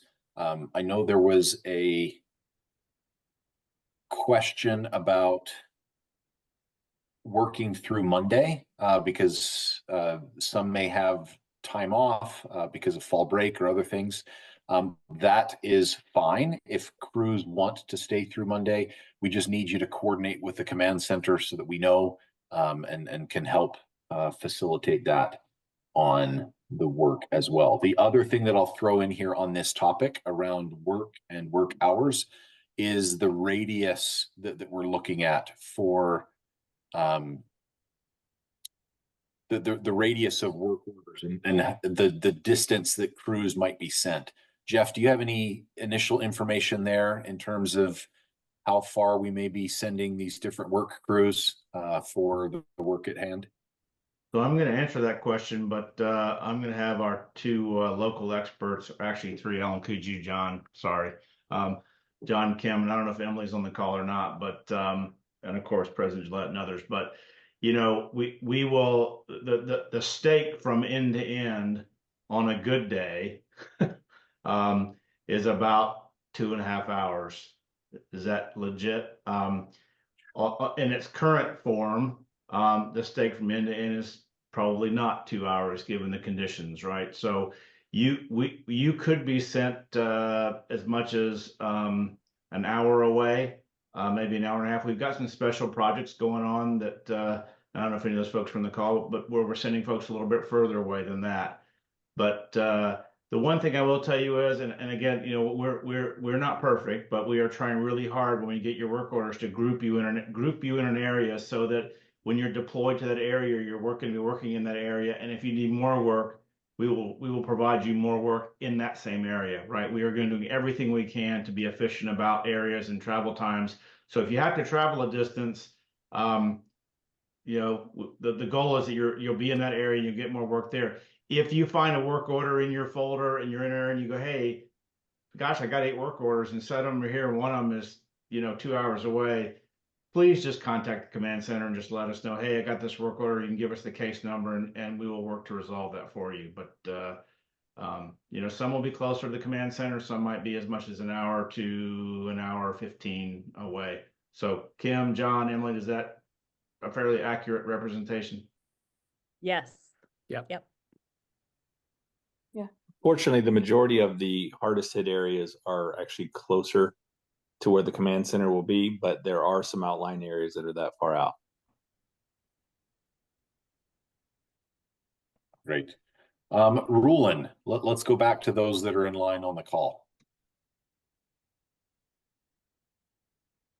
Well, first of all, you said it right, so thank you. That's a rare occurrence. I have a couple questions. I have 2 teams coming from my ward. We both have people in those teams that are willing to bring heavy equipment, but only have the availability to bring 1 item of heavy equipment due to trailers. We both put in, I believe, in our registrations that was the case. I mean, is that going to be something that we'll be able to figure out by the jobs that were assigned, or how does that coordination occur? I just don't want us both to bring the same thing, or I just want to make use of the best of what we have for you guys. And yeah. So I'm going to jump in and answer this one. So those of you that are bringing heavy equipment are the best to know how your equipment matches for what's needed. So when you get your work orders and you look at them, you hopefully you'll be able to call. Some people you may not be able to reach, but in the best way you can to call or look at the work orders and see what you think matches. Unfortunately, I mean, we're talking about right now probably, you know, 800 to 900 work orders, and there really isn't any way to drive, you know, solid consistency across all the heavy work orders. But I would just tell you that, and I've read through a lot of the equipment, and some of it I know what it is, and some of it I'm not sure I'm 100% I know what it is. But you know, skid steers, bobcats, tractors that can that have sleds that can pull logs out to the curb, tractors with grapples on them that can grab logs and pile them out to the curb, tractors that have kind of a blade or I'll say a front end scoop that can pick up debris and move it to the road. Those are really the kind of things in general. That's a general statement that have been getting utilized and probably the best utilized, right? If you have some very specialized equipment like you know, that's more industrial grade or strength, you can let us know that, and we can try to figure out jobs for you. But it's just really, you know, across the spectrum of everything we're doing, those are the kind of pieces of equipment that we've seen for the most part getting used. So you can look at your work orders, do a little bit of vetting there and see if that matches, and then just the other comments I made about kind of the general pieces of equipment. Does that help? It does. And then a follow-up to that, we didn't know if it would help if there were jobs that were not easy to get to via a normal mode of transportation, but that were needed to be done. I do know that we also have, you know, a couple UTVs with 5 or 6 seating with a pickup bed on the back that we could access areas that you might not be able to get to. I don't even know if that's something you guys are interested in doing, but we both are able to do that as well. So just wanted to throw that out there. Yeah, here's what I would say in general. I think the majority of our cases are you going to be able to get to? We've looked at some that are like that, and when I've talked to some, probably didn't get to you, but we've talked to some specific teams about some of those jobs. If you have to make choices about what equipment you're going to bring, I would lean towards bringing the kind that we just talked about, and not get too specific on the UTVs. And at the end of the day, this is the second weekend of, well, I don't know how many, but it's the second weekend of probably several more weekends. So if we end up with cases and things that we find through this weekend that would require that, we'll have, that may be something for the future. But I would focus on the other kind of, the more generalized kind of equipment for the cases that we have now. Hey, Jeff. Go ahead. Yeah, I just think when you get these work orders, go ahead and call the homeowner. Set up a communication with that homeowner. Have them send you pictures. Talk about, what's on the work order and get some more specifics of the size of the trees, the number of the trees, the terrain. So you really go into it prepared. But yeah, start that communication with the homeowner probably as soon as you can. Yeah, absolutely. Thanks, President Bell. And I would just say this: Jeff and all of his team have been working so hard to match skills and needs together, and I think I've seen them do a better job than I have in a long 10, 20 years. Like, they're trying to do that. So once you get out there and it's not your work or something else, like, work around it, just be flexible, take care of it, but they're really trying to do that. And then once you're out in the field, you may learn about other people that need help, that need your heavy equipment. So go after that. That's just fine, and just report that back later in the day to the command center. Just keep that communication going, but use your best judgment out of the skill to match your abilities and equipment with what's there to be done. I think so. And Mike, just to kind of go along with that, there's 7 stakes were assigned to the Asheville Command Center this weekend. Typically, we'll ask a stake to provide 100 volunteers, approximately 10 teams. We now have 90 teams and approaching 1,200 volunteers based upon the registration. I am praying that we will all have patience, that we'll work through this and with a joyful heart, and just grateful for the opportunity that we have to serve our brothers and sisters. It is going to be a major undertaking this weekend. 1,200 volunteers, and that continues to grow.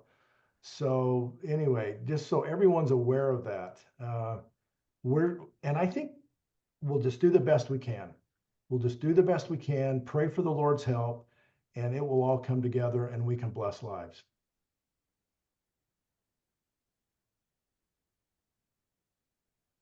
Absolutely. Great. A couple of things from the chat here. With limited cell service, are we first attempting to close out work orders digitally, or turning something in? I think what we want to be able to do here, we don't expect any of the work crews to close things out on their own, on their phones in the field in terms of on crisis cleanup. I think, Jeff, what we want them to do is return that information back to the command center, correct?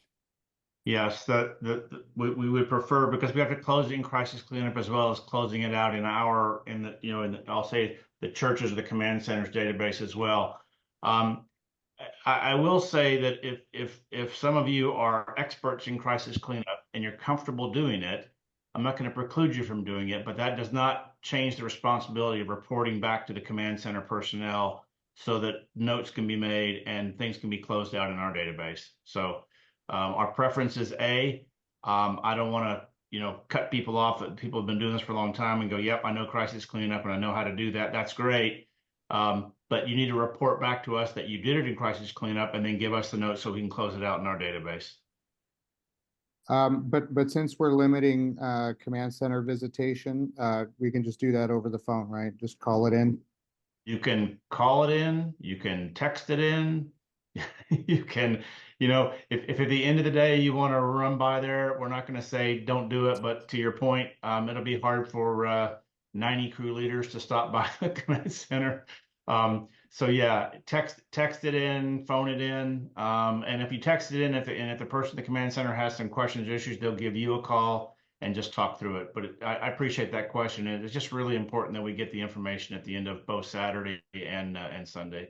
So thank you. Thanks, Jeff.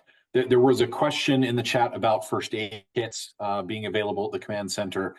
I know, Brother Bell, maybe you can comment on that. I know it's been extremely limited. Yeah, we're trying to get some from Atlanta, I believe. Is that right? Yep, I can speak to that, President Nelson. So I've got 70, and I've got 70 first aid kits from Amazon delivered to my house. The first delivery came today, and if we need more, Brother Bell, we can ask. We can get more. Yeah, I think it kind of goes to the point, come as self-sufficient as you can. We have to this weekend. We have gone beyond any expectation of the number of volunteers. I do not want to run out of supplies, but we thought we had thought through everything, and so come self-sufficient as much as you can. If you have a first aid kit, bring it. Anyway, thanks.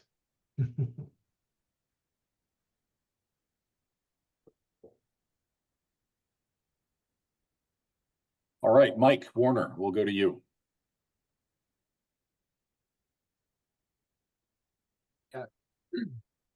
I think somebody replied to my text, but just make sure. So we get a phone number tomorrow or some point, how to contact them somewhere. I'm not sure I heard that. Can you ask that question again? We could not understand it. Can you hear me? One second. Can you hear? That's better. Go ahead. Okay, sorry.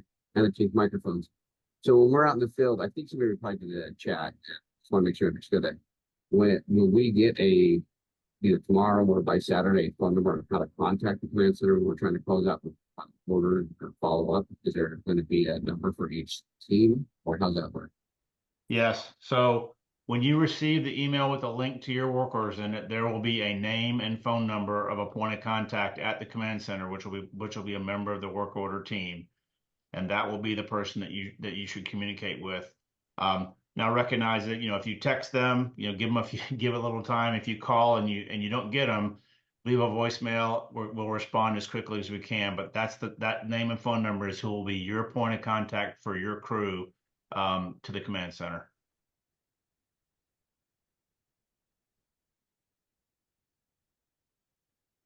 Hey, Denise, you've got your hand back up. I do. So, question I thought about, you mentioned that if a news crew or somebody approaches us, do y'all have the information for us to give them to contact a member of the church?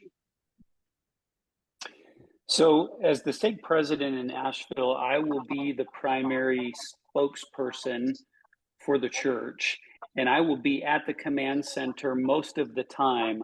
I'll give an example. However, in some circumstances, we had a reporter from the Wall Street Journal who came in last weekend and wanted to go out on assignment. And so several of us spent the day with him.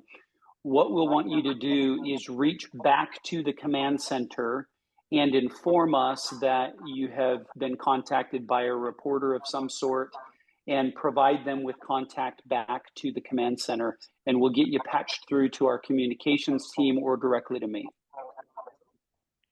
Okay, so in the moment, if somebody steps up and approaches us, we call the command center and like hand them the phone and let them talk to you, or we give them the number to call you guys? That would work. You're also welcome to send them to the command center. We are looking forward to options to meet with people in person. Okay, perfect. Thank you.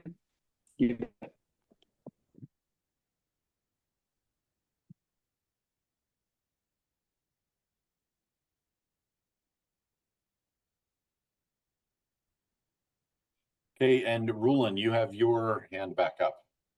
Yeah, I mean, it's stressful talking to everybody on here, so then you forget what you have to say.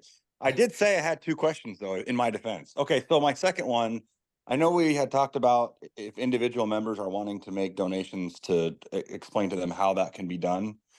I have had members of the ward also reach out though and ask if there's any way that they can contribute to gas money or those kind of. Do you still want us to have them not do that as well, or if they want to be able to participate in the relief efforts, and because they can't go themselves, is that something that we're okay with them doing or no?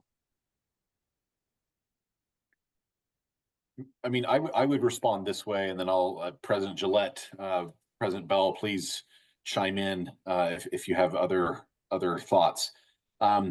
If there's financial, if there are members interested in supporting financially, I would strongly recommend having them donate to the humanitarian aid fund of the church through tithing donation slips. That will go directly to relief efforts, not only here, but around the world. If there is a need for support from members, the idea is that we're supposed to be self-sufficient and we're supposed to be able to use this as an opportunity to honor covenants of consecration, right? If there is a need, I would suggest that should be handled locally within the wards or stakes. It is not something we're going to try to manage centrally at the command center. Yeah, So I'll post a link in the chat that will take you to a place where non-member can make a gift to humanitarian services. And If what I I would may, just say is if there is, say, a local member who says, I really want to help, and so I'm going to give you, team leader, $50 so that you can fill your gas tank on the way back, and that'll make me feel good. That's between you and the member, right? What we want to make sure of is that we don't end up having somebody arrive at the command center with a $100 bill and hand it to me and say, hey, can you figure out somebody to give this to? That's not our expertise. Our expertise is not receiving donations and then finding ways to hand them out. If something is arranged between you and the folks back home, that's completely in your lap. And that's definitely more the situation as opposed to the former. It's not that people are wanting to donate money; they want to feel involved with the work, and they're not capable of doing so. So they're trying to figure out how to do that. I'd say more power allowing to them them. to feel like they're participating in this effort, even though they can't go. Roland, more power to them. I think that is great for you to work out just directly with them. Perfect. Okay, I don't have any also, questions. I'm done now. Also, I'd like to share an experience that I had with, I guess, an idea that I had as far as, volunteers, if they're able to, if they have access to, let's say, a company like mine that has a philanthropy arm of the company, like a charity fund, if you will, you can actually submit your hours and have a donation made for that. In putting that up the chain, up to my stake president, President Carlson, it actually got posted on this the stake Facebook page, and by the general authority, we were actually asked to take it down. And that's a lesson that I just wanted to share in that the church wants us to be very clear that we are not doing service. That this was the lesson I learned. We are not doing service, and we don't want people to think that we're doing service in order to get donations. Yeah, thanks, Kevin. Let's try to power through. We've got a number of questions that are still here. Craig and then Jan.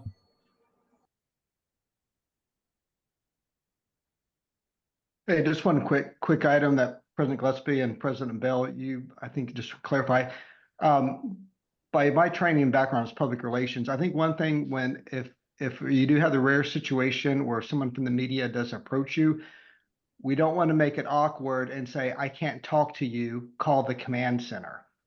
I think the guidance that the principle here is that you can't speak for the Church of Jesus Christ Latter-day Saint writ large. You can talk about your own experience. You can share, if you're comfortable with your name, what motivates you to come there.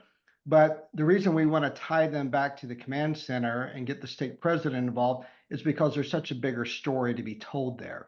So just as crew leaders, let's make sure we don't create an awkward situation where people feel like, oh no, we're not allowed to talk. You can, and President Bell, President Gillespie, you guys correct me on this. The worst thing that we could have happen is for a journalist to come up and for us to say, oh no, we can't talk to you. Well, that just creates awkwardness. So I'm going to stop it there. And again, presidents, if you guys have any clarification on that, I just wanted to make that nuanced point. No, I think that's a fair point. I would suggest maybe another way to do it is to say, hey, we're focused on trying to help here, but we have a command center with people that would be happy to chat with you, so that it's not that we can't, it's just we have other priorities. Jan, Arnie? Okay, my question concerns the campground layout at the middle school. Will there be tent sites or camping sites marked out in some way, or a roadway paths through the playground, or not the playground, the ball fields for traffic to follow? I know when we went to Wilmington a few years ago, the place where we camped, they had sites marked out. So that's my first question. And my second question is that given the number of volunteers that you are anticipating right now, do you think that there is enough capacity for 1,200 people, or well, close to that number, at the ball fields, or is there a chance that some may arrive later than maybe most people and discover there's no place to camp? Over.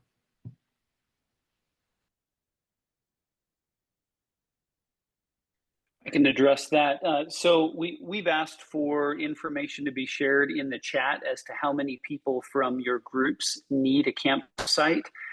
This is important to us because some people use their campers, some people elect to stay in hotels so that they can go back and shower. Some people drive home if they live close by. We are seeking to have our Plan A camping, which is what we've shared, but we also have a few other spots in the community that are Plan B and Plan C camping spots, which we will engage if it is necessary.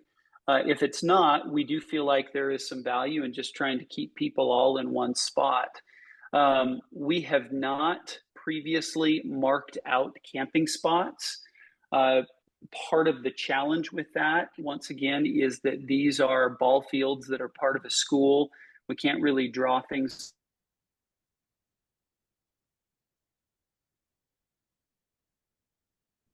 You froze, President. You're And frozen. we will make sure that there are ways to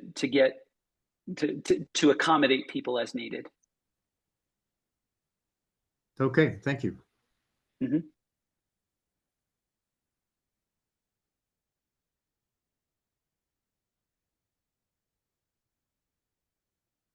Okay, I think Nelson, do we have we're anyone else? back. Go ahead. Yeah, I think we're back into the chat now, because I don't see anybody with a hand raised at this point. I'm trying to find, I think we've covered a lot of things here around the questions that are in the chat. I'm trying to look to see really quickly if we have others.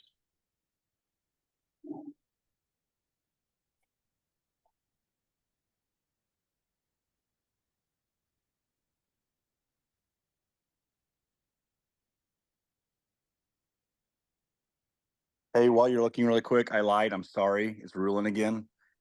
What time are we allowed to make camp Friday night?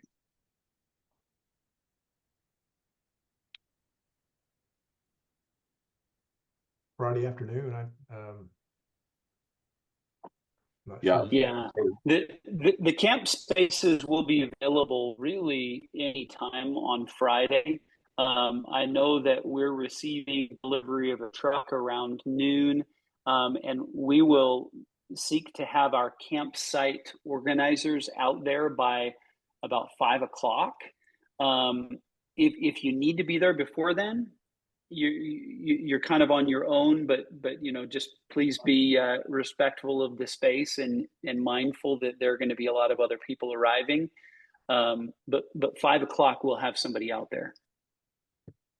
Perfect. Okay, I'm for real done this time. All right, I'm going to hold you to that. It looks like most of the other questions have been answered within the chat. So I think that brings us to the end of the overall chat here. Really appreciate again those that have participated in the call tonight. Oh, Andy. Yeah, just a quick question about the camping area. Are how close are we able to drive vehicles to unload gear? There will be some stuff that is not easily carried, and just are we able to drive on the field? Are we able to park within feet? I mean, what are the limitations and expectations there? We're not going to be able to drive on the field. There is a small parking area that is quite close to the field. You'll notice there are 5 fields in the lower left corner of the section of 4 fields together. There is a small parking lot that we would ask, if you have something that you need to unload, you can pull into that parking lot to unload it, get it to your space, and then we would ask you to drive further up the road to parking spaces up above. There's even more parking spaces further above that as well. We just want to make sure that we use that lower small parking area for unloading and loading purposes, not for actual parking. Is that, I'm just looking at the map, like, is the outfield accessible from that parking lot? Can we walk through where that tree line is into the outfield, or is there a wall? What am I looking at? There are some walls. There are also some gates. I have been there. I walked the property about a week and a half ago. I can't remember exactly where the gates are located. I'm certainly hoping you can get in somewhere close, but there may be a little bit of a walk for some of your supplies.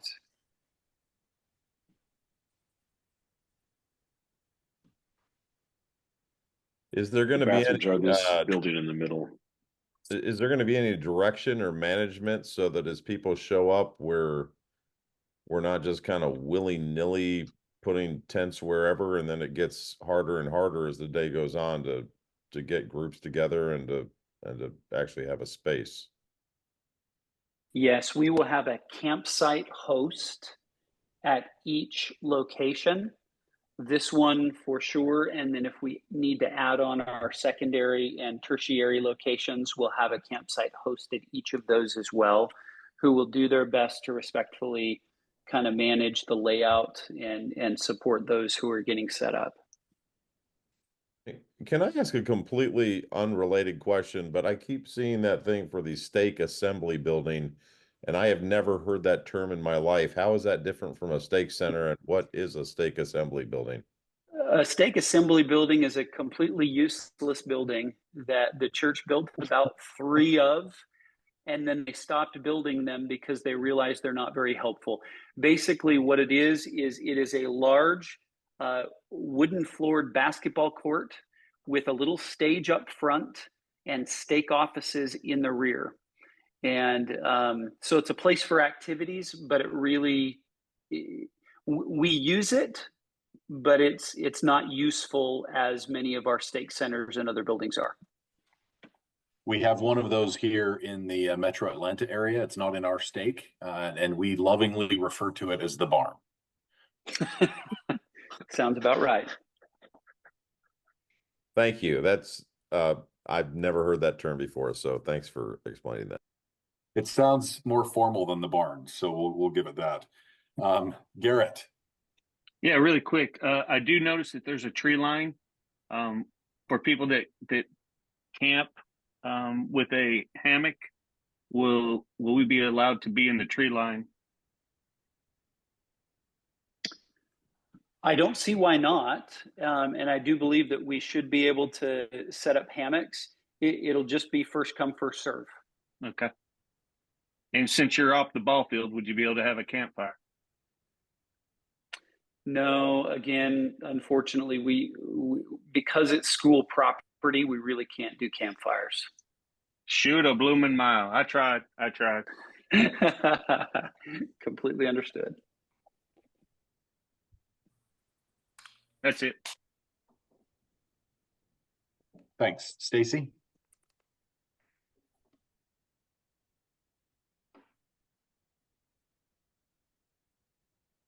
Stacy who? Stacy Moore? Stacy Moore, sorry, yes. Yeah, sorry, did I raise my hand? I didn't mean to.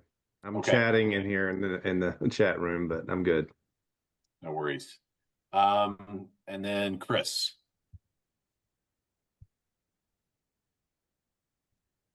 Yeah, this is just a suggestion, but wouldn't it be nice if we did like a little fireside Saturday night?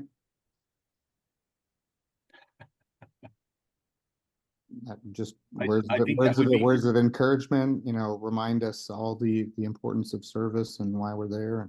So can I make a suggestion, Chris, and others can chime in? It might be great if you did that within your crew. We're gonna have 1,200 people there. I don't think we can have a little fireside on Saturday night. So I think trying to organize and get people in a single spot will create way too much traffic and confusion and stress after a long day's work. And so my recommendation is that you gather your crew together and have a little fireside or a little evening devotional or something like that.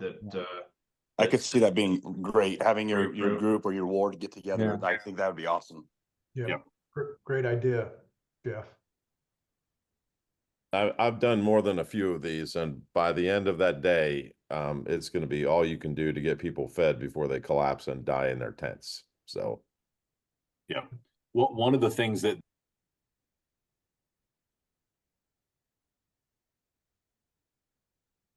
President Nelson, we've lost you, if you can hear us.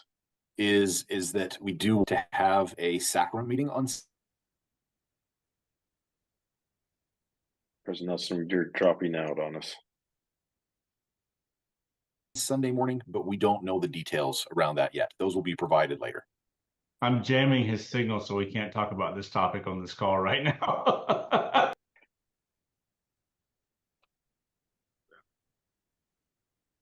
Maybe I'll chime in terms of what President Nelson said. This is President Hunsaker from the Sugar Hill Steak. We will have a sacrament meeting, but the numbers coming up, we will most likely have multiple locations for sacrament meetings, as we do not have a building to fit 1,200 people, which is a great problem to have. Thank you for coming. You bet. Well, brothers and sisters, I think it's time to. I know we've spent a lot of time together. Really appreciate the sacrifice and those that have endured to the end. There's a scripture about that and rewards attached. But really want to do. We look forward to working alongside you, and just pray for each of you, your work crews, your families. And again, appreciate all that you do. Thank you and have a wonderful evening. Great.